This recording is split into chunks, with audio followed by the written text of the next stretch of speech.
Hey AfterBuzzers, welcome to an all-new Orphan Black after show here at AfterBuzz TV. Tonight we're going to be breaking down Season 5, Episode 5, titled Ease for the Idle Millionaires. There was so much to talk about. We are so excited to talk about it with you guys, so stay tuned. You're tuning into the destination for TV superfan discussion, AfterBuzz TV. And now, let the buzz begin. Hello, ABTV Clone Club. Thank you so much again for tuning into our Orphan Black after show here at AfterBuzz TV. I'm your host, Sam Davidson. You can find me on Twitter and Instagram at SamD43. I am joined by these two lovely men right here. Hello. Hello, everybody. Hi, everybody. I'm Matt Marr. You can find me on the Twitter and all that at @VMattMarr, or on my website. You can find my other podcast, mattmarr.tv. I can't talk today. And I'm the second clone of myself. I'm the Beast from the episode, and you can find me on all social media at Raycong, RICKHONG. And of course, guys, don't forget to follow AfterBuzz TV at AfterBuzz TV on all social media platforms. Use the hashtag ABTV Orphan Black if you want to chat with us, or just tweet at us. We love hearing, you know, a lot of your comments. We love the comments. But, you know, we're all in this together, you guys. We are. It's been a while since science class, so we're, you know, gonna do our best. And there's a lot of characters in this show. It doesn't help. It doesn't hurt. Or it doesn't help sometimes. Like the one character's got like multiple personalities to keep them straight. There's a lot. Yeah. You know, but we love this show so much, and we love that you guys love it, and that you guys are watching us. So keep on doing that. Keep on doing it. Well, overall tonight's episode, we were chatting about it a little bit before the show, but what did you think? Yeah, it was. I mean, we talked about it. It was like it's very science-y, so kind of hard because like they're trying to do the timeline. And trying to follow the timeline of like PT is like, we had to watch it in subtitles. I mean, like I had to because to keep it straight. You did too, because I did too.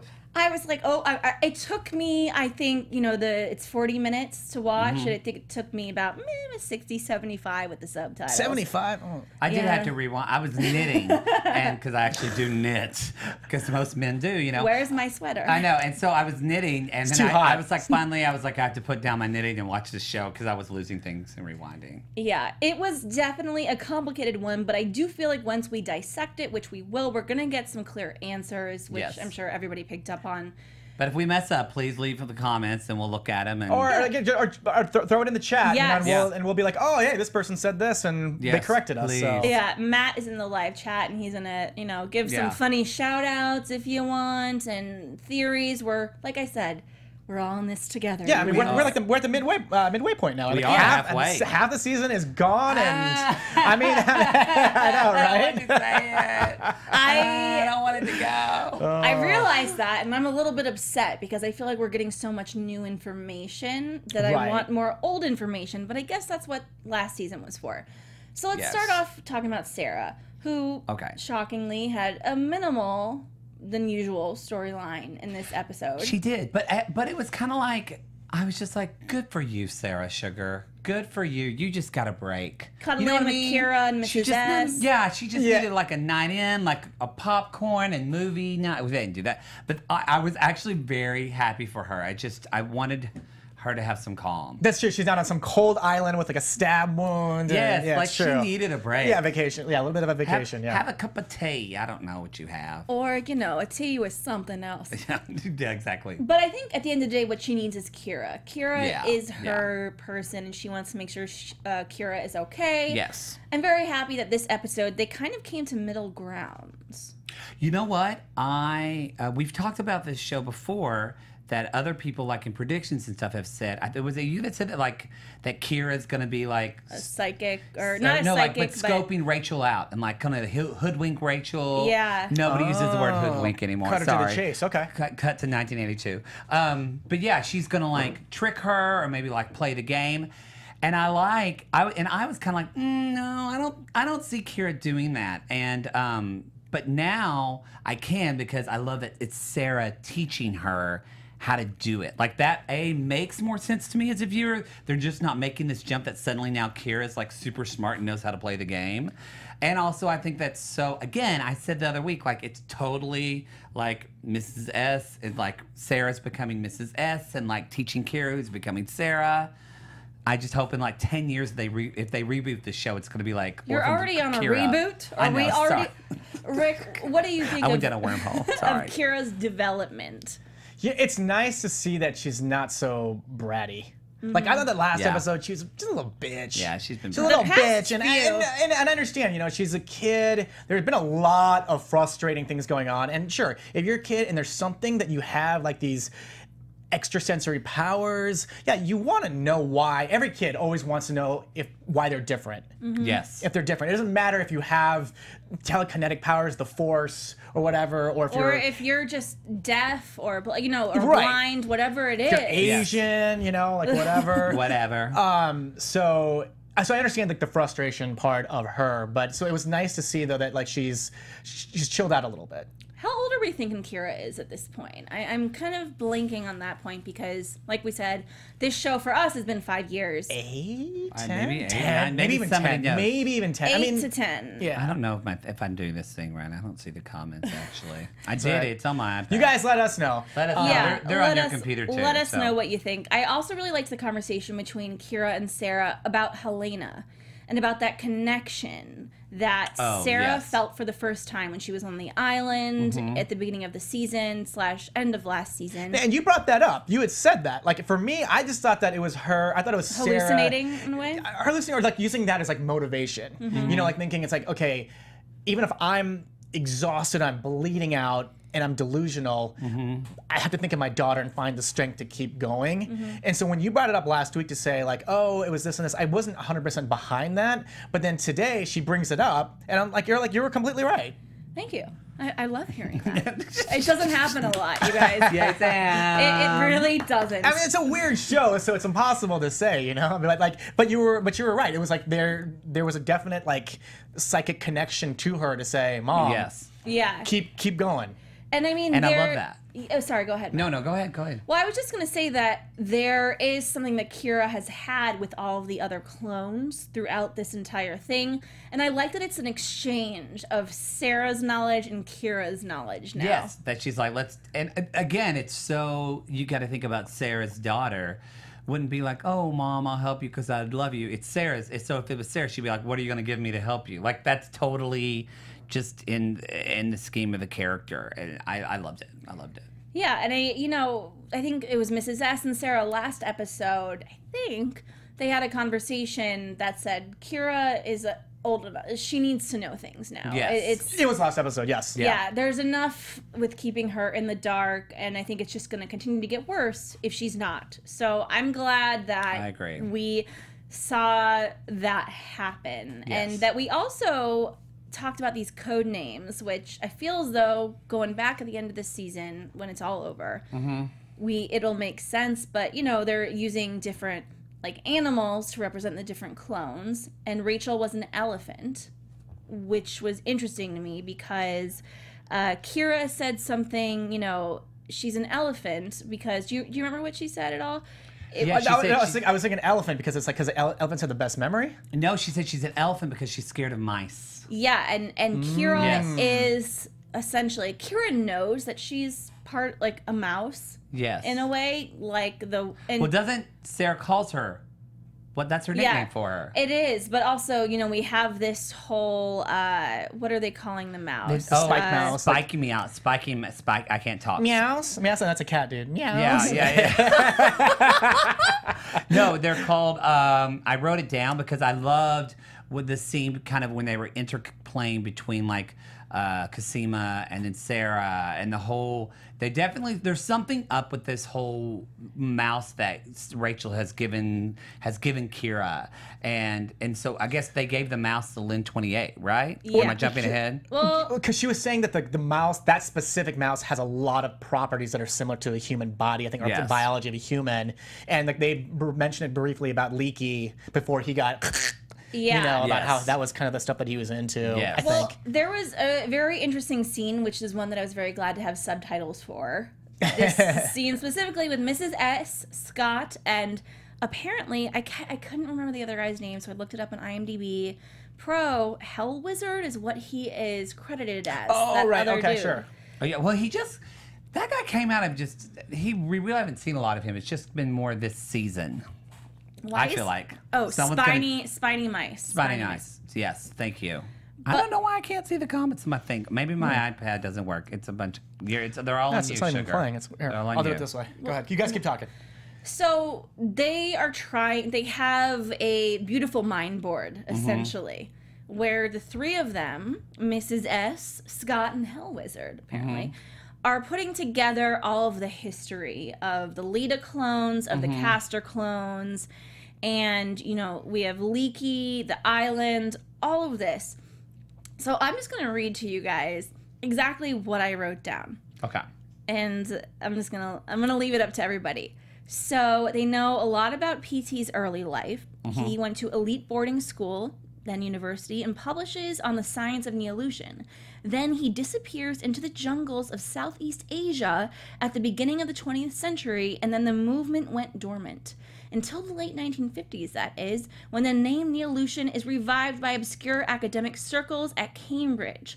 So then we realize this is where Virginia and Susan met, and Mrs. S says they need to figure out crossovers, lovers, benefactors, who would have died during that time. And they're trying to figure out if PT is actually the OG PT, which we'll get into at the end of the episode, but this is brought into question if he's really 170 however years old. Or no, is it 170? Something like that. Yeah, yeah, 100. They want legend, you to think the legend that he's 170. Because Cosima makes a comment, and we'll talk about that. Look, Cosima kind of shades him a little bit on his age. Oh, Cosima, you get it, girl. We'll get there in a minute. So that's a tease. After everything, though, I've just said to you guys, which essentially is my cliff notes of the subtitles, I was trying to get everything down exactly. It was a lot. It was a lot of information that they dropped for that because it's trying to speed up and clue people in a lot quicker. Which again is cool. Something I'm a little like, because you know I'm one of those people. I don't mind calling something on a show that I necessarily don't love. But prove me wrong, Orphan Black, is that I love this idea of looking back into Westmoreland and Neolution and the history of it. But I does feel a little late to the game. I'm like, how are you gonna solve? I feel like this is something maybe you start like midway season 4 when you know season 5, so we can kind of. Well, I'm just thinking the season 3 that I didn't like very much, that this all could have been there in season 3. I'm not going to stop. I mean, but sometimes the only problem is though is like when you do that, because they're getting to the end game. Yeah. They're getting to the end game, and clearly, like, we're going to see the things merge. And I think that if you do it in season 3, the issue becomes people forget. It was like when Cody showed up, I kind of was like, wait, I kind of recognize her. I don't really quite remember her storyline. So like, but I do agree with you. They are throwing or like just crunching a lot in, knowing that we're at the halfway season of the final season. Which I get, but I don't know.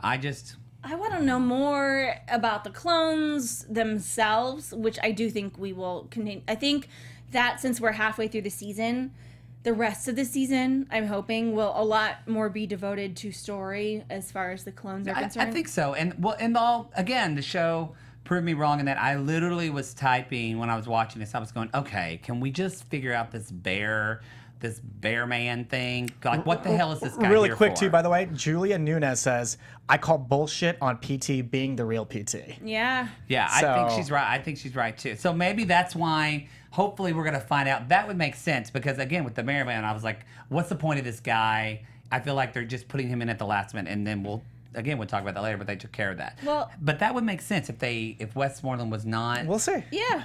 I mean, listen, this isn't a vampire show, you guys. Yeah, I don't know why. But it's a science show, so we'll see. And I think at the end of the day, science is going to prove that people cannot live 100 And you know what? years. And most cult leaders are full of shit. And so he's a cult leader, really. No. You know who he is? He's the Dread Pirate Roberts. Oh. He's just like, I'm not the real Dread Pirate Roberts, but you know, on Princess Bride, yes. You know how it's always like it's not him. He's just like, and that guy before him was the Dread Pirates Roberts, so I'm the Dread Pirate Roberts. Yeah, it's like it's never really the real guy. How many PT Westmorelands have there been, guys? Yeah. That is the question. Like Let's talk about Rachel next, because she has interesting scenes with PT Westmoreland. And, you know, she's all up on her high self. She thinks that she's feeling herself. God, I am so ready for her to die. Well, no, see, but see, that but was she's a good villain. I know she is a good villain, but like that's what sucked. Is like last season, you thought there was a point where she was like turning to be good, or maybe it was even the beginning of the season, where she was turning to be good, and then no, she's not. Yeah, I was like, you got me once, you will not get me twice. I know, I've tried, but if Westmore again, she has drank the Westmoreland Kool-Aid. Oh, so completely. if it shows up that he is not the real deal, girl's gonna be pissed. Well, and I think it'd end up maybe I don't know, maybe sacrificing herself for some of the clones. Maybe I thought that last season, but I'm convinced that she would never do that. Okay, she is too selfish. This was a good subtitle scene for me as well because they let out a lot of really important information with the scene between PT and Rachel, which was that she says the surrogate selection is complete. 1,300 subjects. I had to watch that 3 times. Are awaiting the hormone injections to prepare the implantation. We're gonna get into what we find out that is later. Yeah, he was like, "Your work is paying off," and I was like, "What work? What? I don't understand her work." Yeah, what? What's happening? And Delphine is sitting outside of the door, listening. And Cosima has seen Delphine. It was a great. Yeah, I remember. You remember Delphine, right? Oh yeah, I do remember. I'm just kidding. I'm just kidding. I got some shade on YouTube. I'm sorry. You know, I didn't think it was a big deal. Someone was like, I don't know, man. There's a reason why I call everybody Sugar. Even my boyfriend. I don't even remember his name half the time. That was funny. Well, I think that also what was interesting in that scene is that PT said to Rachel, "You need Susan. We need Susan." Also acknowledging that Susan is her mother. The mother figure that she's had her whole life. So then we see a very interesting scene between Rachel, PT, and Delphine. And he says to her that, he says to Delphine, PT, that she's been doing great work in the field. We're really unsure where Delphine has been exactly. You know, it seems as though she's actually been where she said she was going to be. Sardinia.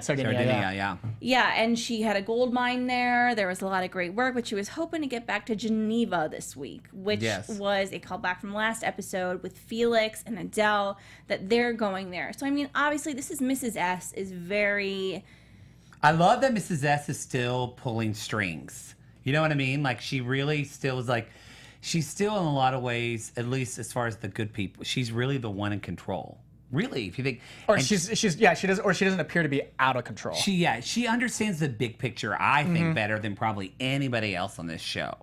Because I still don't think Sarah's blinded by Kira. No matter what. And so, I honestly think, I would argue, I would say probably Mrs. S and actually Rachel probably see the bigger picture of the situation more than anybody. I know you're going to disagree with me on that. But no, I mean, you're probably right, but I think Rachel's big picture is psycho. A little bit psychotic and skewed, but she does see a bigger picture of things. You're very right in that, because, you know, there's certain people and characters that are very concentrated on what's happening right now. What are the consequences going to be tomorrow? What are they going to be this year? I think that Rachel and Mrs. S are way more big picture. So I'm hoping that one of them dies and it's not Mrs. S. So you guys know. I still think Mrs. S is going to cut her. Oh wait, that's predictions. That's later. You guys know how I feel about all this, but I do want to talk about the Rachel and Susan scene. Oh, in the garden. Oh, in the little green. What do they call it? Green room? No, I don't know. Not the green room. That's what they call it backstage. I'm not British. We don't really have those in the United States as much. Green. No, it's greenhouse. Greenhouse. In the greenhouse. Yes. In the greenhouse. Hello, Mom. Yeah. Sorry, I tried to kill you, but not, because I didn't say that. So let me and she's like in an old school type wheelchair. Yeah, she is. She's in the old school. I noticed that during that weird dinner scene, but we'll talk about that in a minute. But well, I mean, what do you guys think that Rachel is really thinking when she knows that Susan's still alive and she has to play nice with her? Do you think she's actually feeling guilt, or no, not so much, because she stabs her wound?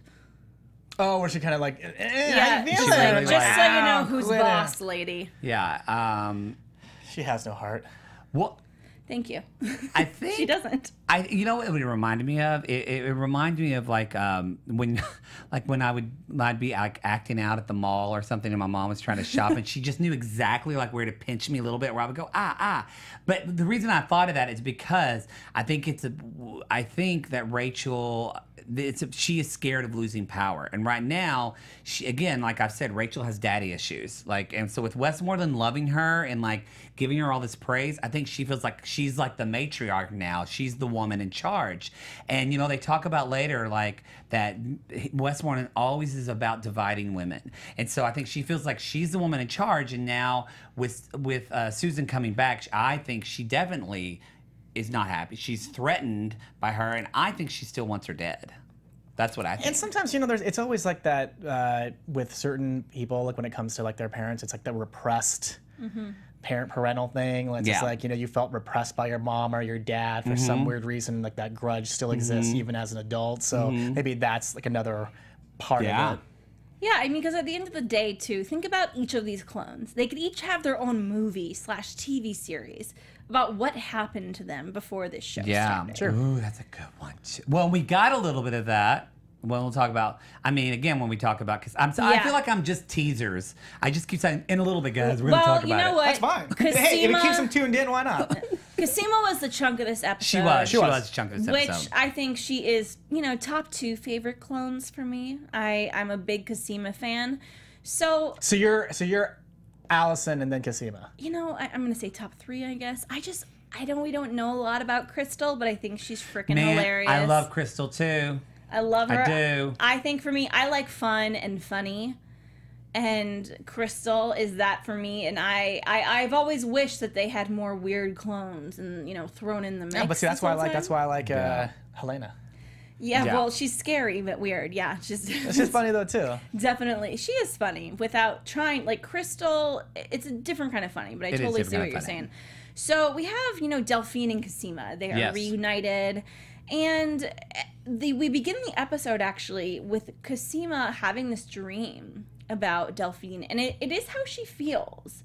Because Delphine did lie to her for so long. And it's still a thing that's very rampant in her brain. But then we see her actually see Delphine after we realize it's a dream. Yeah. So in a way, there was a moment that I thought, are your dreams telling you something, Cosima? That you should not trust this woman? Or is it just insecurities that you're feeling? Because when she wakes up, she does see Delphine, and they take her away. And then Delphine comes back and says, "Oh, I just got here." And she goes, "No, bitch, you didn't." Yes, you did. You didn't. Yeah. What do you guys think, just in general, about how much we can trust Delphine? It's that border of she was like not honest in the beginning, you know, like there was like a lot of dishonesty, but then sometimes like dishonesty, like especially like with the way that she came into Cosima's life, you know, it wasn't like, hey, like it wasn't a natural like we're boyfriend or we're girlfriend or whatever. It was there's like ulterior motive on Delphine's part, but like eventually like that kind of turned into, it's almost like what Beauty and the Beast. I mean, like, what just kind of naturally happens, and now it's just a pure love, but it's also an emotional scar for Cosima. Exactly. I see someone in the chat, someone said, you know, that wasn't a dream, it was a flashback. There was a flashback later, but at the beginning of the episode, it was her dream, but it was her dream from a past instance, yes. Yes and no, because it was kind of her take on this past instance and how she is afraid now that she can't trust her.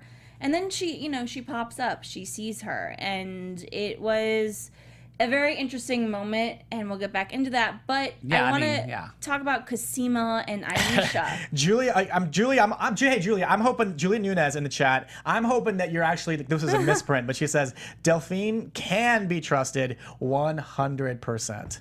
So you think that's she meant that? And she also says, and yes, that was a flashback from what she understood. Yeah, it was a flash. I was a little confused too. So I'm not like I was a little confused. I think it was a bit of both. Delphine is totally trustworthy, like 1,000,000%. And the reason is because that was not just a flash. I mean, the dream, but that was a flashback. That was the moment where she first like really like opened up to her. Cosima was about to give up on herself, and Delphine literally believes in her. Right, She shows her that literally I brought her believe back in you. and to continue the fight that she's been fighting led up to here. And so that callback to her when they kiss, and she tells her, "I want you to defy them. I want you to act like they're dividing us." And they go back. I think that's where we see. And as soon as she spilled like the reason why I'm gonna go Geneva, I was like, literally, I clutched my pearls and went, "Oh, I love you too. I want to be lesbian lovers like you. I'm all in. I'm all in, Delphine." Before we get into all in Delphine, Delphine's hot, so- She hashtag is all beautiful. in Delphine, I want to talk about the scene with Cosima and Aisha, the little girl that has cancer. Yes, I always heard her right. name and I call her Cancer Girl, and that always feels wrong. So Cosima wants to examine her, even though Yes. the messenger says it's not a thing. They both know that they shouldn't be doing it, Yeah. but she does. She is getting better, but also that she thinks that PT can cure cancer and cure death is what Aisha says.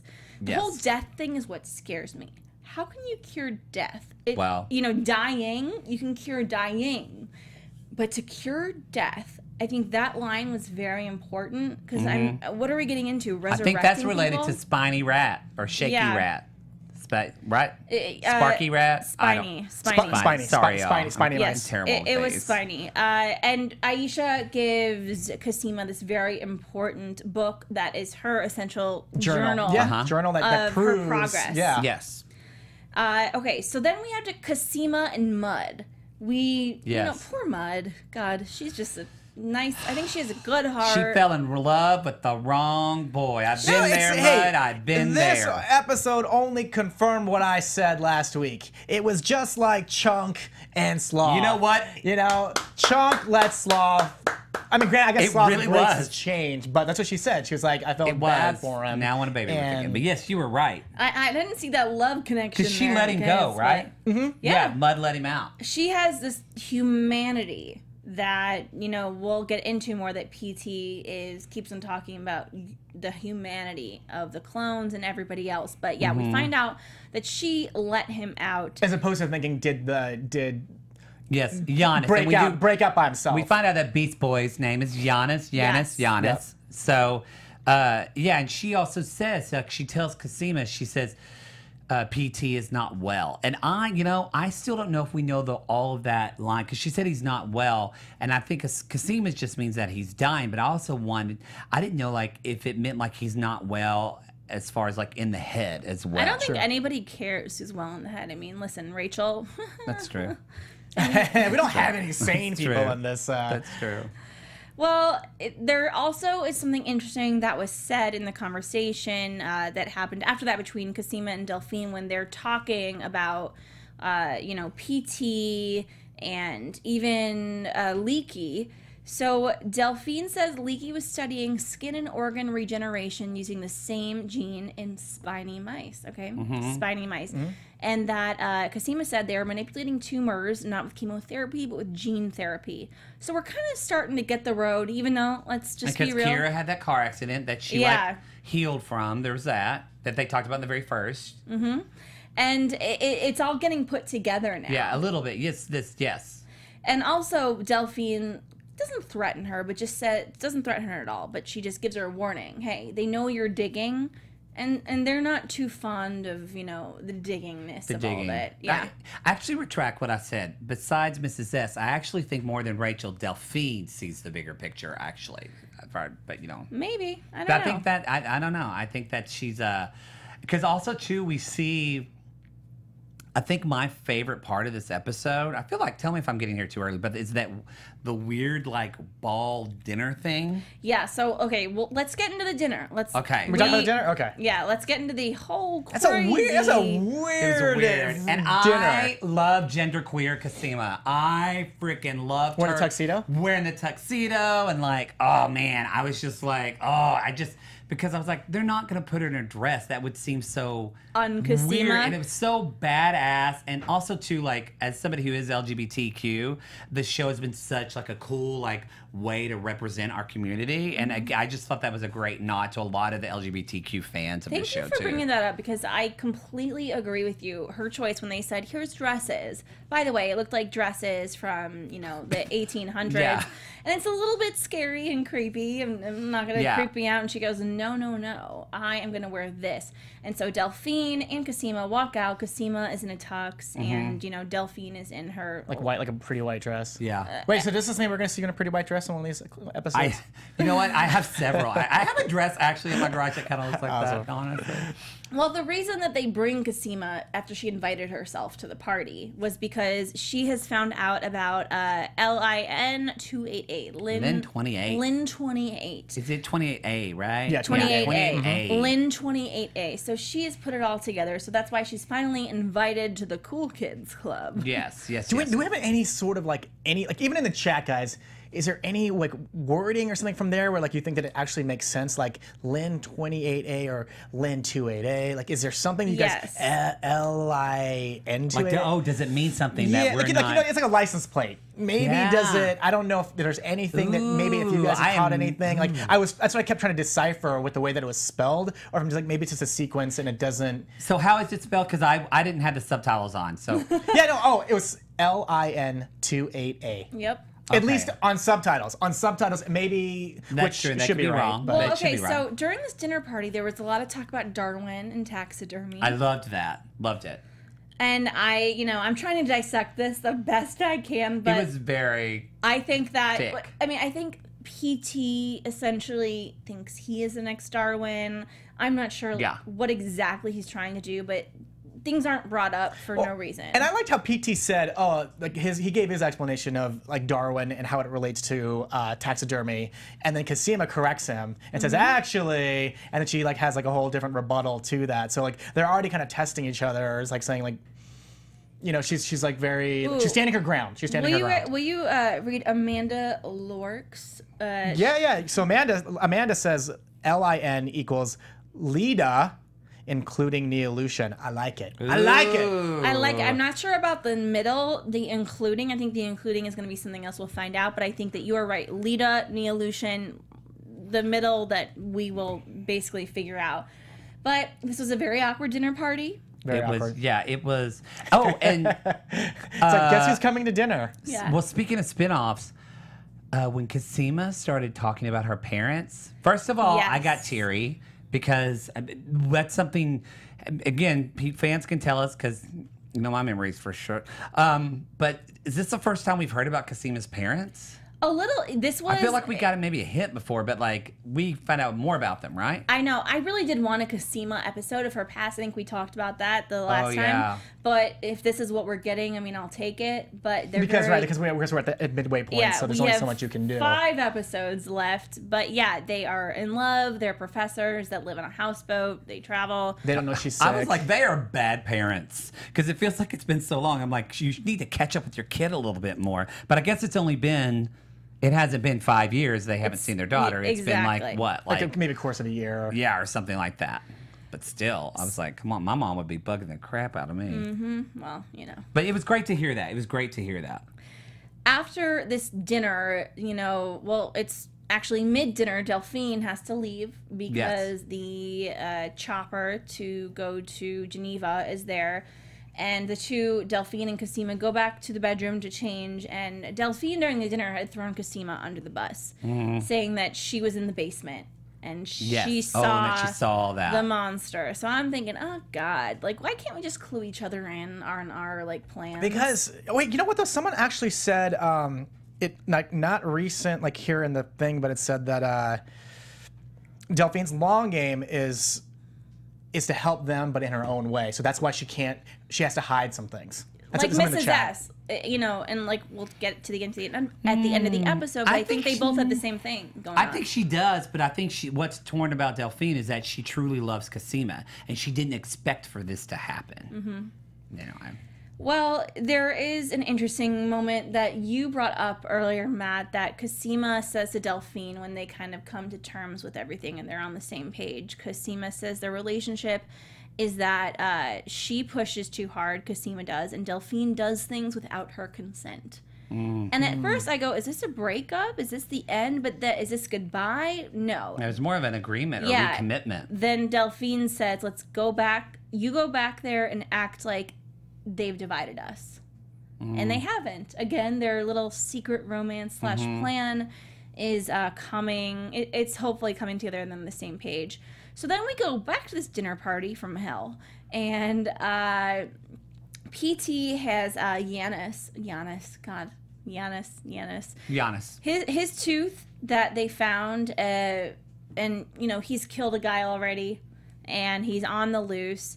They'd say that they found him in an orphanage, and he showed remarkable healing. So this is when we get some real answers. Yes. He was their first LIN 28A subject, and PT says he regrets very, very much that this all happened. And Susan goes, hey, just so you guys know, I was not the one conducting the trials. Like, okay, Susan, shut up. But she did synthesize the gene and put in the Lita genome to see if it would manifest in them, which it did not. But it did manifest in Kira in the unexpected second generation, which is why they are so obsessed with Kira. Yeah. Okay. Yes, it was nice to see, like, okay, this is why Kira is so special. Yeah, it took me a couple minutes to go, whoa. Okay, I'm gonna, how did you guys feel in this moment? Did you catch on? It's one of those things, because like Kira became the test subject that they wanted initially. Yes. Whereas unfortunate for Giannis, he was a test subject that things didn't quite turn out so well. No. And I mean, in real life too, in real life science, I mean, sometimes that's what it takes. Is you've got to keep constantly experiment and keep failing. Or even when it comes to like drug trials, you know, it's like they let people know this is a drug trial if you want to participate in this thing. Luckily, like you can't do the Dr. Frankenstein thing on people, but that's what they have to do. Let's grow an ear in a mouse. Let's, you know, they've got to do with the more experience with a smaller type thing. And in Westmoreland's case, he did it on a human, and to not quite the way that he had wanted. And he does feel a connection with, you know, Giannis, and we do see this very sad turn of events happen. Cosima leaves. Oh, and there was, don't want to forget this, a very interesting moment with Ira. Where Ira's glitching. Yes. Red she goes, roof. Are you glitching? Red roof. All of this stuff.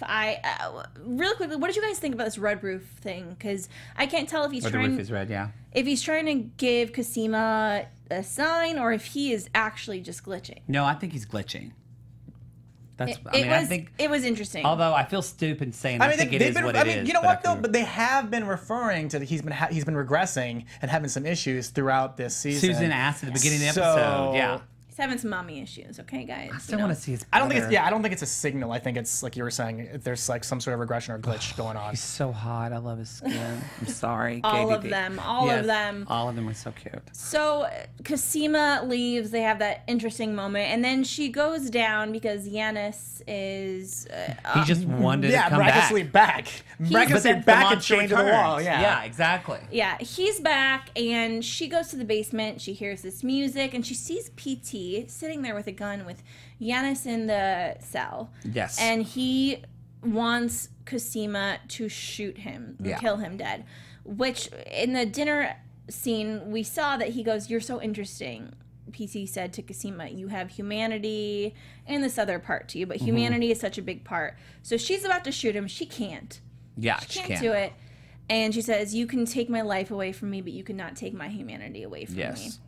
Loved that. That's great. So much. She's sitting there like, "Hey, I'm Cosima. Sorry, bro." Like, hey. Yeah, and that's when she told him. She was like, she says, she's like, Giannis was healthy before you messed with me. She's like, and you're not even 170. I fully don't know where she got that information from. I missed that a little bit, but she threw shade. And maybe it leads to like it's like I said, man, it's Dread Pirate Roberts. Yeah, I mean, well, we had the scene again with Mrs. S earlier saying that it's not. Maybe he's not 170. She said it a second time. Oh, that's true. So she gets locked at the end of the episode. She gets locked up in there because she wouldn't do it. PT kills him, Giannis, and then she's stuck. And Tatiana going after that second Emmy girl. You get it. I know. I'm like, Tatiana, no. That's back Cosima. to back. So we have this last final moment with Mrs. S and Delphine. We again realize, which we've known, that they're working together. And they got me again too. Mrs. S got up and I was like, "What's happening?" I went, "Oh, it's Delphine. Damn it, I should know." Yes, I know. On that note, guys, we're like flying through this. We're flying through this. There's so much to talk about. Keep on commenting, but let's get into some predictions for next week. Alrighty. What they need to start doing. And now, your AfterBuzz TV predictions. Okay, so we're at the midway point. So what they need to start doing is we need to start seeing each sister coming back from wherever they're at, start being the sisters again, coming together. And so I'm hoping that this is the turning point now, where how Alison went off.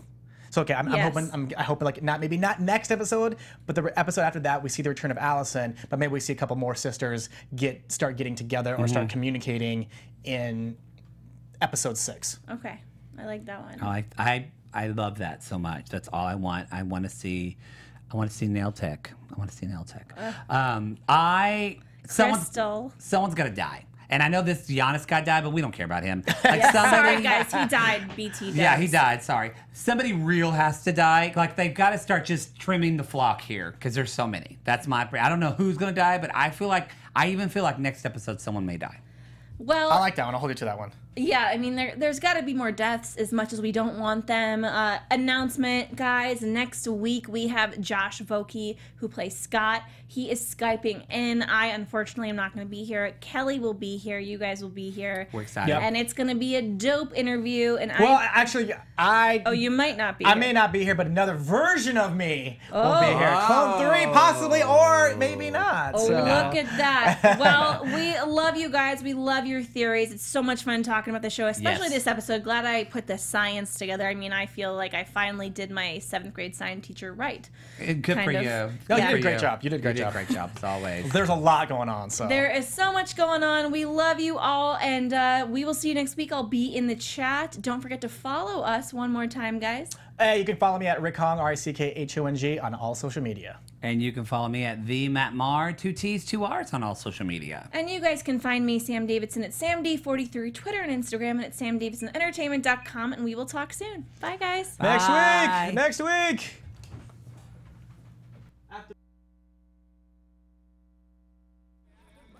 From executive producers Maria Menounos, Kevin Undergaro, Phil Svitek, and the entire AfterBuzz TV staff, we would like to thank you for listening to the AfterBuzz TV network. To watch or listen to other after shows and post comments or questions, be sure to visit AfterBuzzTV.com. I'm Sir Richard Wentworth, and this has been a presentation of AfterBuzz TV.